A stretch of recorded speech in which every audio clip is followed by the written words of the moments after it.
You're about to see something truly astounding. A discovery that's caused an absolute sensation. One that could have untold significance for every one of us.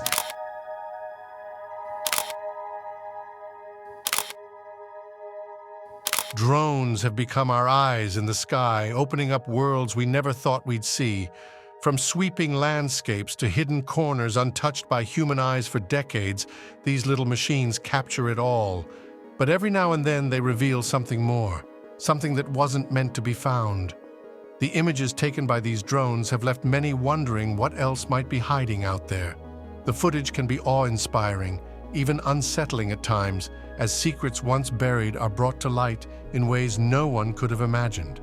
So join us as we talk some of the most incredible drone findings, including a photo that has shocked the entire internet. Tesla Tower. Hidden deep in the forest near Moscow, the Tesla Tower is one of Russia's best-kept secrets. This massive structure, officially known as the Marx generator, was built in the 1970s by the Russian Electrical Engineering Institute. Despite its age, this machine is still one of the most powerful impulse generators in the world. The original goal behind the project was to test how lightning affects aircraft and their insulation. What makes the Tesla Tower stand out is its ability to create artificial lightning bolts that stretch as far as 150 meters. To put that into perspective, this is one of the few machines on the planet that can create such incredible tubes of light with the intensity of thunder.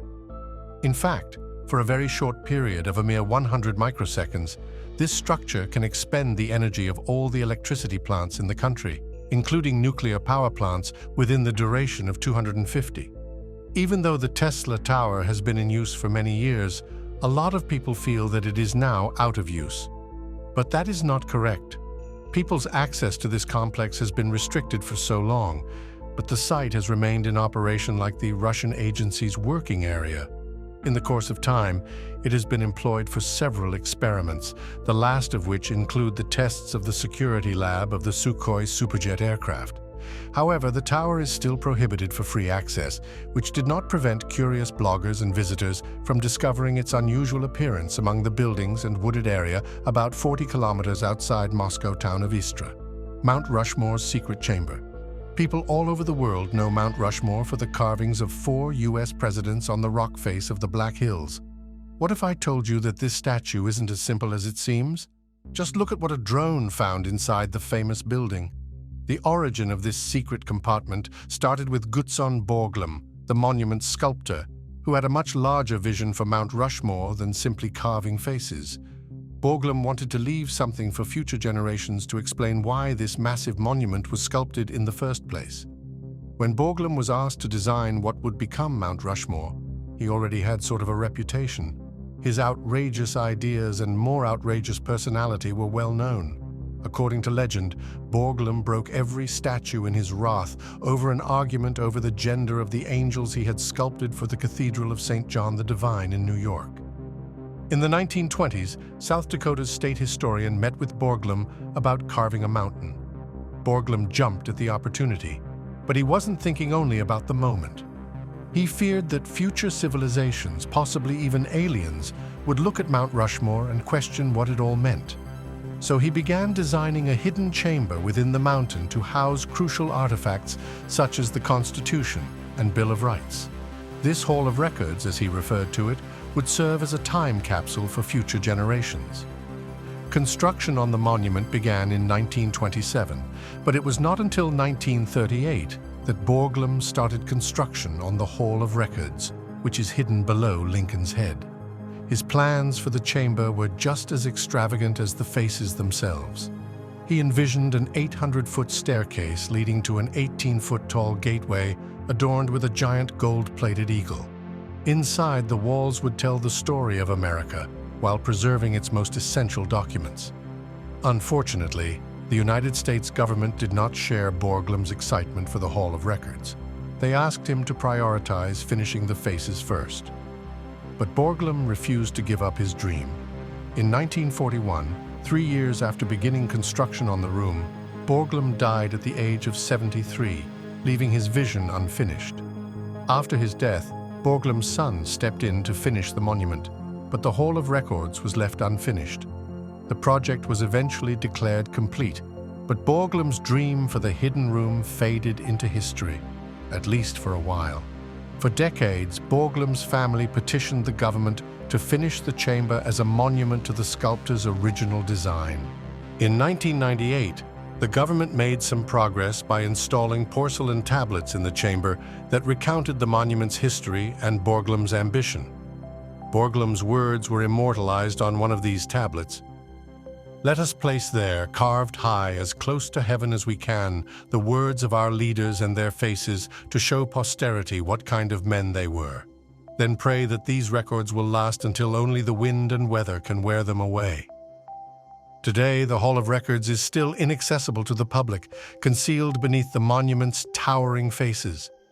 Visitors may not be able to enter the secret room, but they can still imagine the grandeur that Borglum had in mind, the aftermath of a tsunami. On September 28, 2018, a 7.5 magnitude earthquake hit the Indonesian island of Sulawesi. The earthquake itself did not cause much damage, but it did unleash a wave that took everyone off guard. Initially, they expected small waves, but in Palu, the capital of central Sulawesi, the waves reached as high as 20 feet, more than doubling the first prediction. Scientific American wrote about how these huge waves impacted everything. Palu is located in a small harbor that is approximately 20 kilometers wide. As a result, the tsunami came fast, slamming across the land and pushing debris back into the ocean. The ground was so wet that massive mudslides broke out, adding to the already stressful situation. This was one of the most devastating tsunamis to hit Indonesia in over 10 years, killing over 4,300 people. Drone footage of the city circulated quickly following the disaster. The visuals are completely heartbreaking. Destroyed bridges, residences reduced to piles of debris, and portions of the city still submerged. It definitely demonstrates the scope of what happened. However, in the midst of all this, the residents of Palu were already preparing to restore their houses and lives. Up next, we're going to talk about drone footage that will give you nightmares because it's so scary. China's bike graveyards. At first glance, it looks like an abstract painting, but a closer look shows the reality. Thousands of bikes piled high in a tangled mess. It is the outcome of China's flourishing dockless bike share sector, which has grown exponentially in recent years. What began as a hopeful answer to urban congestion has turned into something of a headache for cities. These bikes were intended to be picked up and dropped off anywhere. But they have clogged streets, sidewalks, and open places. With so many bikes and not enough space to keep them, they've been abandoned in piles, some several feet tall, resulting in an almost surreal level of disorder. The bike share concept was intended to make things easier for people by providing a rapid and environmentally friendly mode of transportation. However, with too many enterprises flooding the market and no clear mechanism in place to govern them, municipal planners are facing a significant challenge. Instead of making transit more accessible, it has left cities with vast heaps of unused bikes, which are now viewed as a nuisance rather than a convenience. Pripyat in snow. This video offers a terrifying glimpse into a place frozen in time, covered in snow, and not a single soul in view. It begins in the Palace of Culture, a central building in Pripyat, before moving on to the iconic Ferris wheel, which never got the chance to operate. It also depicts other eerie sites such as the old school, the hospital, and a swimming pool that hasn't been used in decades. 30 people were killed when a Chernobyl nuclear power plant reactor burst on April 26, 1986. But the Chernobyl Forum estimates that the final death toll of people exposed to the maximum radiation levels could reach 4,000. There have been serious repercussions in the long run. There are approximately 6,000 infants who are born each year with inherited heart problems, and millions more in the surrounding areas were exposed to dangerous levels of radiation. According to Chernobyl International, this is the biggest known exposure in modern history. A large steel and concrete construction was built to contain the radioactive material left in Reactor 4 following the accident. The old sarcophagus is, however, rapidly deteriorating. For years, a new protective cover has been in development, meant to limit radiation and enable the ultimate removal of portions of the previous construction. Originally supposed to be finished in 2005, the project was postponed, mostly due to financial concerns. Even though it is still hard to get to Pripyat, some tourists are allowed to visit for short periods of time to see how the nuclear blast and evacuation turned the city into the creepy ghost town it is now. An angry farmer with a gun. A lot of people aren't particularly enthusiastic about drones. The privacy concerns and other legal considerations are substantial, and they are fairly disruptive as well. As a result, you may hear reports of people shooting at drones, which is prohibited in many countries. However, this specific interaction is a little unsettling. An angry farmer confronts a drone hovering over his land, draws his double-barrel shotgun, aims, and fires a single shot, bringing the aircraft crashing to the earth. The farmer looks almost like the Terminator in slow motion as he loads his shotgun, which is even more terrifying. At least that's the impression I got from watching the video. Some viewers have pointed out several inconsistencies in the video, including an unrealistically bright muzzle flash, the absence of smoke from the weapon, and what appears to be a continuity error since the man tosses his cap before firing at the drone. But the cap quickly returns to his head after the drone regains sight of him after being hit. It would be easy to video it for real, though you would lose one drone and a few shotgun shells. Plus, there are several news reports of individuals being imprisoned for doing the exact same thing, so it seems like an odd thing to fake. A friendly neighborhood cornfield clown. What this cornfield needs is a really freaky clown to just stand around for no real reason, actually, said no one ever. A young pilot was flying over a big cornfield in this video when he saw something bright orange. He looks more closely at what looks like a creepy scarecrow. The scarecrow then turns around and looks at the drone. Now, I know a thing or two about scarecrows, and they are not supposed to move. There's someone lurking in the cornfield, wearing a bright orange blouse and a clown mask.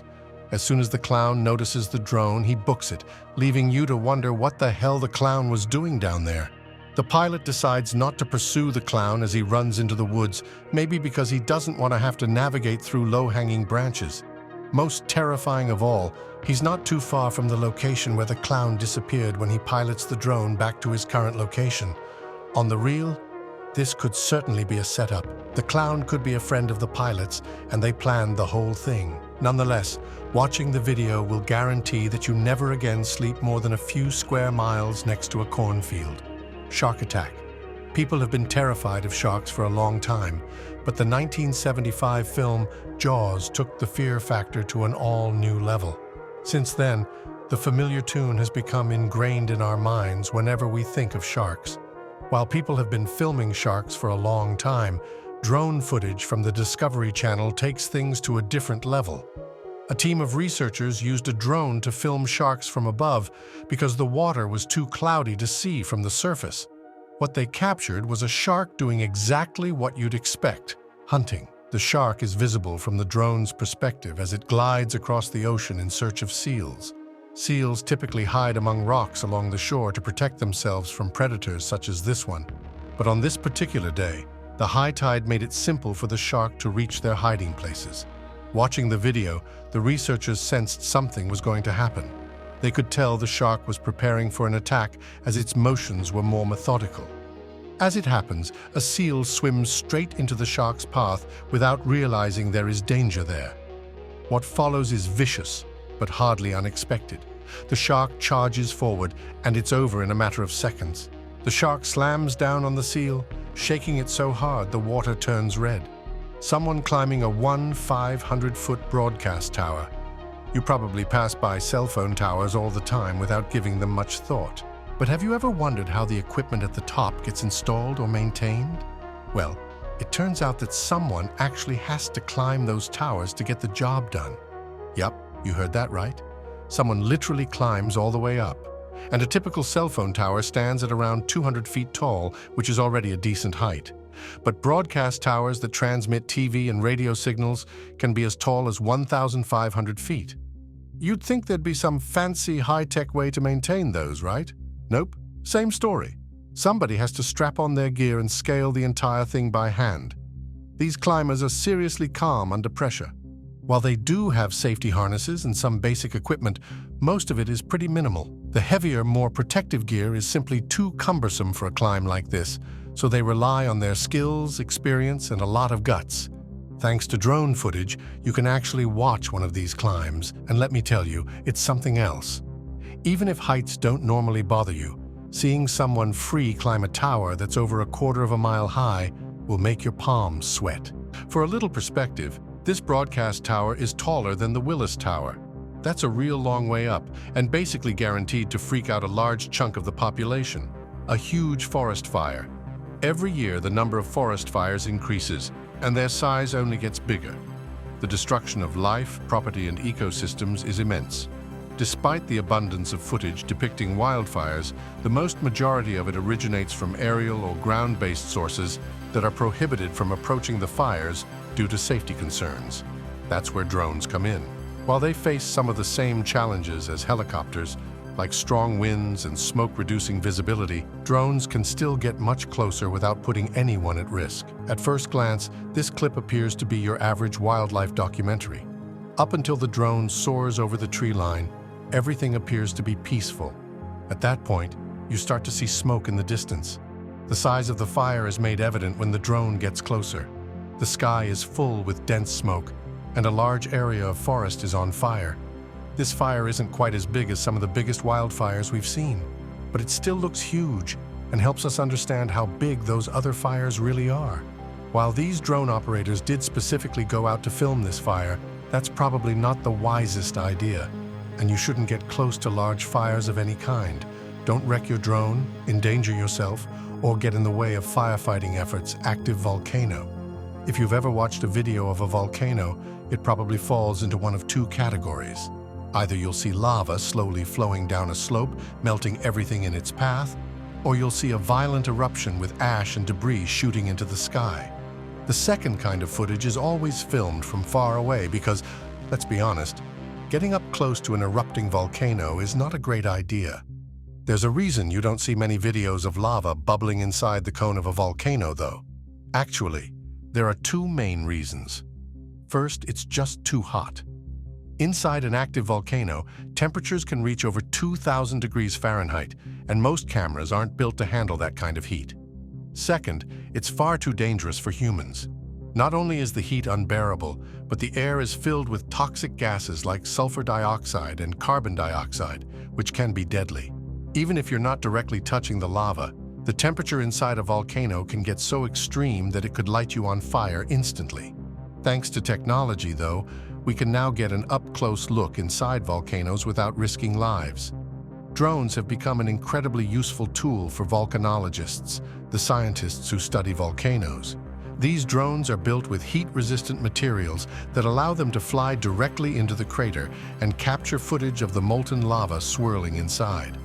Not only are these videos fascinating to watch, but they also provide scientists with valuable data. Drones can get close enough to film the lava, take temperature readings, and even collect gas samples without putting anyone in danger. One of the most famous examples of this is the drone footage captured inside Hawaii's Kilauea volcano. In 2016, a drone filmed bubbling lava just above the surface of the lava lake, giving people a view they'd never seen before. The footage helped scientists better understand the behavior of the volcano and even helped them predict future eruptions. Of course, these drones don't always make it out in one piece. The intense heat and corrosive gases can cause them to fail mid-flight, but even when a drone is lost, the information and footage it collects before breaking down are still incredibly valuable. Live tornado. Along with amazing pictures and videos, storm chasers teach us more about tornadoes, such as how they move and what conditions can cause them. Everyone's seen videos of tornadoes shot from the ground, and while they're scary enough, seeing one from the air is simultaneously horrifying and awe-inspiring. Thankfully, this tornado, which was captured in Sulphur OK in April 2019, was not too destructive, as the footage primarily shows trees and small fences being crushed and tossed aside as the twister churns onward. Early in the video, you can see some big trucks and a cell tower nearby, giving you an idea of the size of the cyclone. This next piece of drone footage that I'm about to show has the internet in a chokehold, and it's easy to see why. Untouched coffins in China. Hanging coffins in China are an ancient funeral custom of some ethnic minorities. The most famous hanging coffins are those which were made by the Bo people, now extinct, of Sichuan and Yunnan. Coffins of various shapes were mostly carved from one whole piece of wood. Hanging coffins either lie on beams projecting outward from vertical faces such as mountains, are placed in caves in the face of cliffs, or sit on natural rock projections on mountain faces. The Bo people were one of the non-Han peoples native to southern China prior to Qin Han conquests southward. The sparse descriptions of them in Chinese records describe them as being a prosperous farming culture who were also accomplished horsemen. They became victims of genocide by the Ming dynasty in 1573 AD and are effectively extinct. Their language, rituals, and behaviors are unknown to archaeologists. There is a possibility, however, that the Ku people of Qiubei in southern Yunnan are surviving descendants of the Bo. Some of the Ku people also practice hanging coffins. People with the surname He in Yunnan are also believed locally to be descendants of the Bo. The reasons for the hanging coffins of the Bo people are unknown because no Bo people are left. But it may simply be to prevent the dead from being disturbed. This is implied by Marco Polo's brief observation of the Bo rituals, saying that, when deceased, they had their bodies put in a box and taken to the mountains to be put in caves or hung out where others cannot reach. But China isn't the only country that has this weird custom, as you'll see in the next entry. Hanging coffins of the Philippines. Hanging coffins are one of the funerary practices among the Kankanai people of Sagada Mountain Province on the island of Luzon in the Philippines. These coffins have not been extensively studied by archaeologists, so their exact age is uncertain, though they are believed to be centuries old. The coffins are placed under natural overhangs, either on rock shelves or crevices, or on beams that project out from holes dug into the cliffside. The coffins are small because the bodies inside are placed in a fetal position, following the belief that people should leave the world in the same way they entered it. This tradition is common among many pre-colonial cultures in the Philippines. In many cases, individuals carve their own coffins during their lifetime.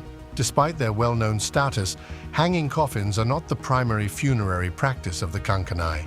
This method is reserved for distinguished community leaders who have performed notable acts, made wise decisions, and led traditional rituals.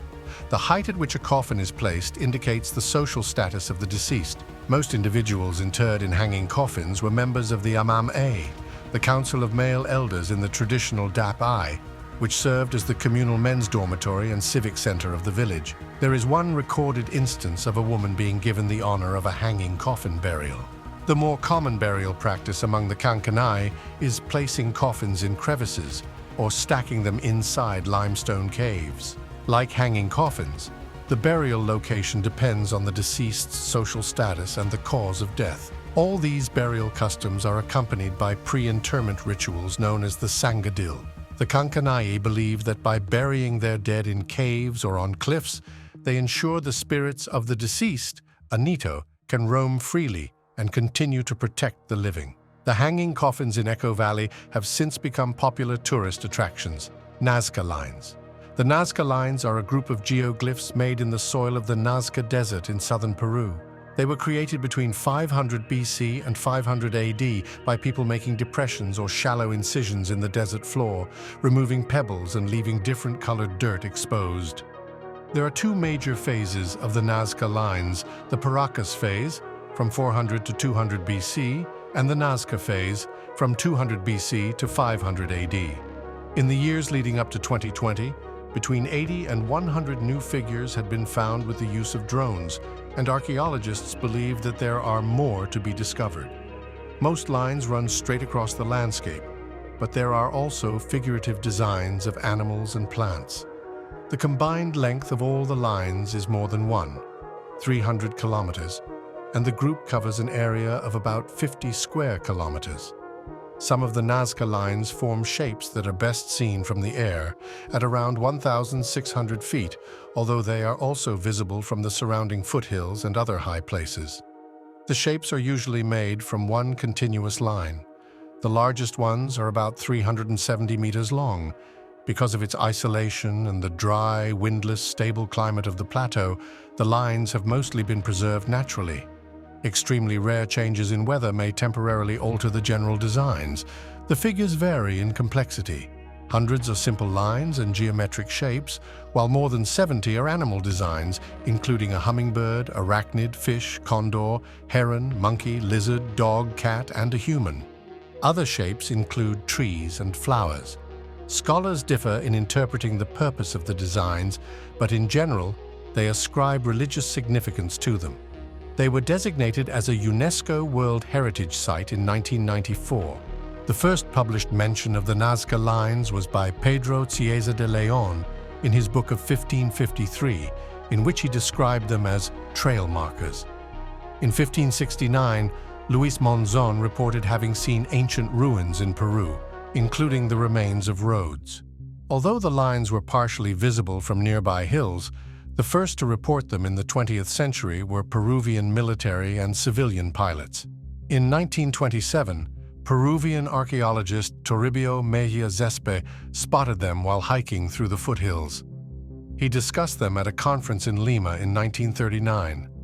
Paul Kosok, an American historian from Long Island University in New York, is credited as the first scholar to study the Nazca lines in depth.